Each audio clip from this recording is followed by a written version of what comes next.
Hi, welcome. I'm Mary Crowley, and this is The Art Show. Here with Cecelia Kane and Mary Middigey to talk about one of my favorite subjects, the Chaffee Art Center.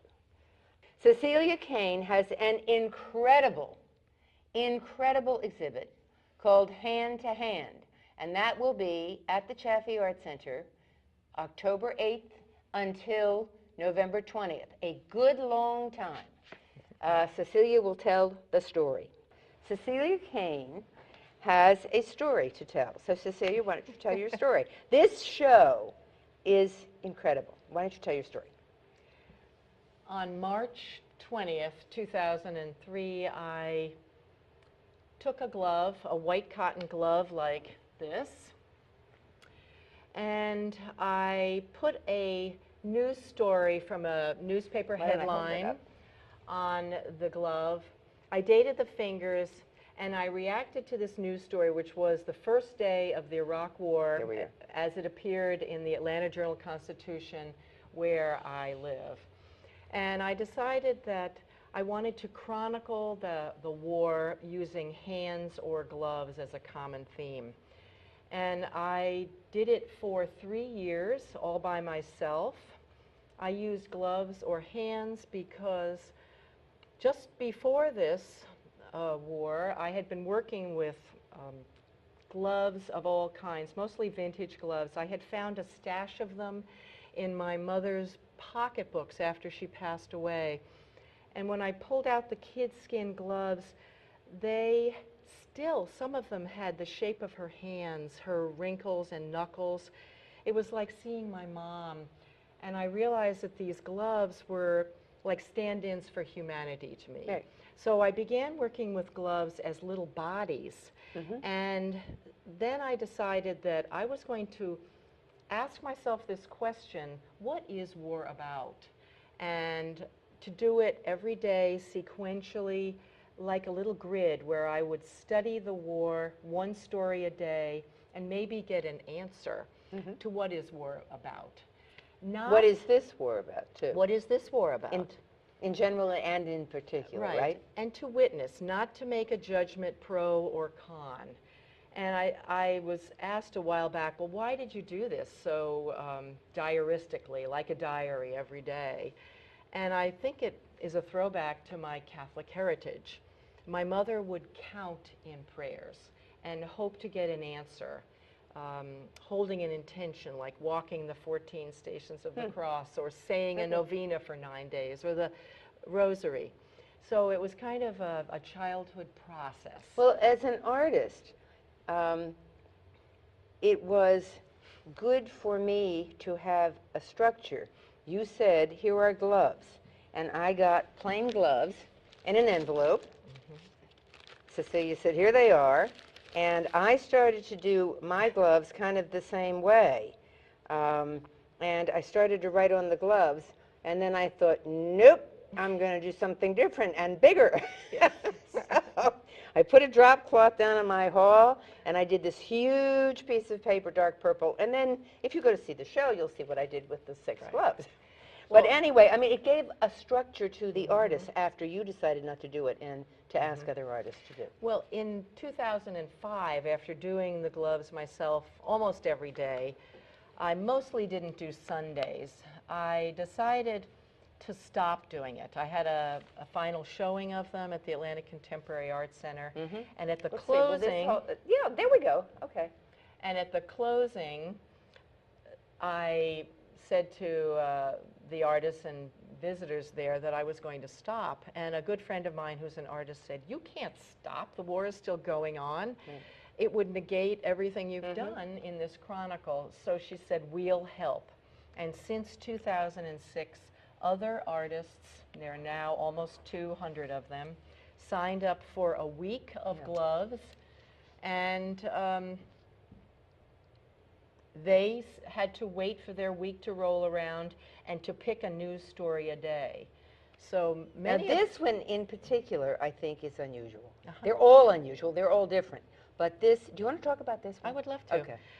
This glove that's being held up has done by Scott Schultz of Seattle, Washington. He is a former Boeing wing engineer. He made, this is one of his 6 gloves. He made them out of Kevlar, the armor material. And then he created these very masculine metal overlapping scales in which he etched in his date. The date was June 30th, 2007, and the headline says, "Buried Bomb Kills 5 GIs in Baghdad Neighborhood." That was his news story and his reaction. His others were very similar.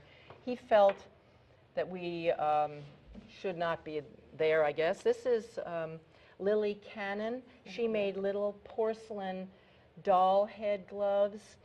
These are little babies. There are, it says 8106. Here we go. Now Bus filled with Iraqi soldiers bombed, and she has the number of soldiers as little babies because, in her opinion, everybody is mourned by a mom or a family member. Yes. So this is one of her gloves, and they were all little dolls. I like the contrast with the masculinity of the other. Right. Now, how about if you hold this up? All right. Or I'll hold it up with right. you. Right. Or Mary and I will hold it up. Thank you. Okay. This is Teresa Bramlett from Atlanta, Georgia. She actually crocheted these lovely little, I call them ladies' tea gloves. There is no text on them. The gloves have varying numbers of little satin roses and little seed beads or pearl beads. And for her, you have to read the statement. The seed beads represented the number of Iraqi citizens that had died that day, and the satin roses represented the number of American troops that had died. Now, I think one more example from your glove collection Maybe the here. Iraqi teenage Yes, girls. maybe so. Yep. The last 2 days of the war recording. Here, why don't I do this? These will show. I decided to stop the project on August 30th and 31st of this year to coincide with Obama's pledge to pull out combat troops from Iraq. So I asked 2 Iraqi teenage refugee sisters to do the last 2 gloves. August 30th, Ranal Al-Kashali did on the front of her glove a happy Iraq before the war, on the back after the war, and during the war. She has her glove in flames.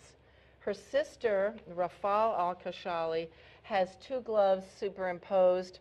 One is the happy glove before the war and the sad glove during and after the Iraq war. So they are the bookends. They are the end of the war stories and the gloves.